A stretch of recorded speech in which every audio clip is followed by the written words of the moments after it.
Good morning. आज 4th में है, तो ये रही आज के हमारे टारगेट्स। ठीक है, आज मेंस का प्रैक्टिस डे रहेगा। हम बैंक और इंश्योरेंस एग्ज़ाम को टारगेट कर रहे हैं। ये चेकलिस्ट मेनली उनके लिए रहती है जो या तो रिपीटर हैं या जो प्रैक्टिस पे फोकस कर रहे हैं। मतलब जो इनके अभी कॉन्सेप्ट क्लियर नहीं है या फिर जिन्होंने वन टाइम सिलेबस ही नहीं ढंग से किया, उनके लिए नहीं है, वो इतना प्रैक्टिस नहीं कर पाएंगे।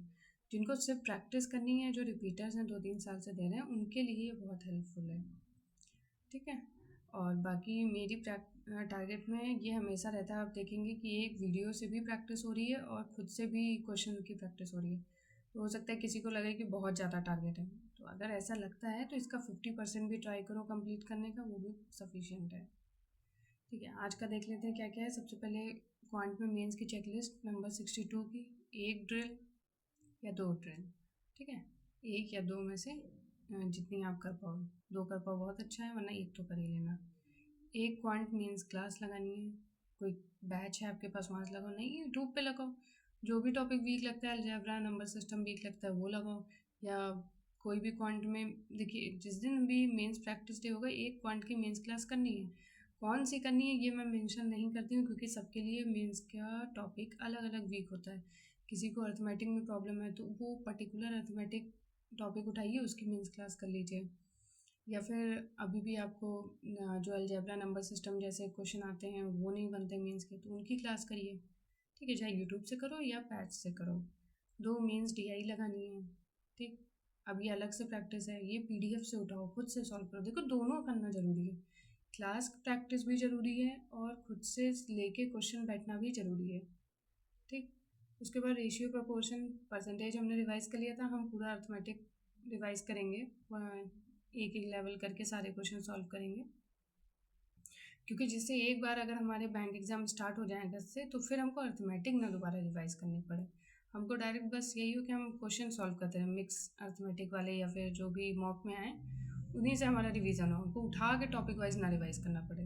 इसलिए हम अभी रिवाइज करेंगे रेशियो का लेवल 1 के क्वेश्चन सॉल्व करेंगे आज आप। रीजनिंग में आज मेंस क्लास में आप क्रिटिकल रीजनिंग लगाएंगे। क्रिटिकल रीजनिंग की क्लास बैच है तो वहाँ पे आपको मिली होगी, नहीं है तो यूट्यूब पे सर्च करिए, बहुत अच्छी 2-3 क्लासेस हैं। इसमें मुझे नाम नहीं याद आ रहा, बट एक क्लास है काफ़ी अच्छी, मैंने भी देखी थी। तो ऐसे देखिए, काफ़ी अच्छे टीचर्स की पढ़ी है, वहाँ पे आप उनकी देख सकते हैं। ठीक है, उनसे आपको कॉन्सेप्ट क्लियर हो जाएंगे, फिर कुछ क्वेश्चंस प्रैक्टिस कर लीजिए, क्योंकि ये पार्ट बहुत इंपॉर्टेंट है रीजनिंग का। आप रीजनिंग में सिर्फ पजल पे डिपेंड होके नहीं जा सकते मेंस देने। क्रिटिकल रीजनिंग बहुत इंपॉर्टेंट रोल प्ले करता है। जब वहाँ पे आप एक पजल उठाएंगे, 15-20 मिनट चले गए और कुछ नहीं होता है सॉल्व, पता भी नहीं चलता है। ठीक है, तो वो नहीं, क्रिटिकल रीजनिंग करके जाना है और बहुत इजी होती है, इसको ट्राई करो, इसमें ये ज़्यादा स्कोरिंग है। फिर मेंस लेवल आरसी सॉल्व करने हैं, या तो पीडीएफ से कर लो, नहीं तो परफेक्शन की क्लास से करो। ठीक है, परफेक्शन की क्लास में ही बेसिकली आज हमें जो मैम मेंस लेवल आरसी कराई होंगी वो लगाना है। एक इंग्लिश की मेंस का सेक्शनल लगाना है, बहुत ज़रूरी है। अब डेली मेंस प्रैक्टिस डे जब भी होगा, हम इंग्लिश का मेंस का सेक्शनल डेली देंगे। अब इसको देना, अच्छे से एनालाइज करना, कौन सा क्वेश्चन गलत हुआ है, या फिर जो क्वेश्चन गलत हुआ उसमें क्या तुक्का लगा रहे थे इसलिए गलत हुआ, या कॉन्सेप्ट गलत लगाया इसलिए गलत हुआ। ठीक है, अच्छे से उसको एनालाइज करना। इंग्लिश बहुत ज़रूरी है अगर SBI PO आपको क्लियर करना है तो। ठीक, रीजनिंग का भी आज एक मेंस का सेक्शनल रहेगा। इसको भी आप किसी भी प्लेटफॉर्म से लगाइए जहाँ भी आपने कोई मॉक टेस्ट लिया है, या फिर जो भी आपको सही लगे। करंट अफेयर आज का पढ़ना है, फिर एडिटोरियल रीडिंग जहाँ से आप करें, और एक इंग्लिश की मेंस की चेकलिस्ट।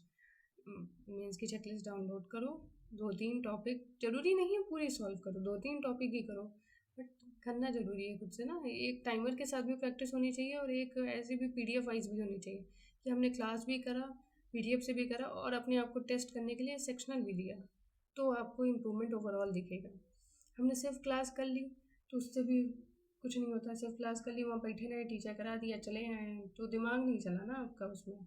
जब खुद से क्वेश्चन उठाया तब दिमाग चला, टीचर ने कराया तब देखा तो कुछ नया सीखा। इसलिए दोनों ज़रूरी है।